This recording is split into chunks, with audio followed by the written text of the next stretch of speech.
Welcome to the in front of me HTC Desire 22 Pro, and I'll show you how to create home screen folders on that device.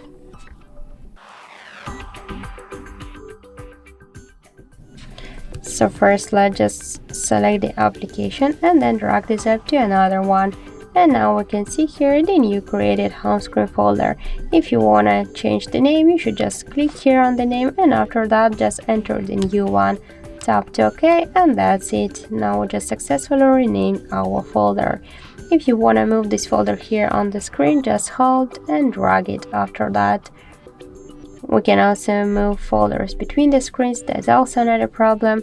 And if you want to just remove application from the folder, you should hold and drag it to the home screen if you want to stay with these apps on the home screen. If you want to remove it from the home screen and from the folder, just hold it and drag it here to the left upper corner to remove icon. But don't worry, you will stay with this application. Here in the apps menu, you will remove it only from your device home screen. So that's it. Thank you for watching, and if you find this video helpful, don't forget to leave a like, comment and to subscribe our channel.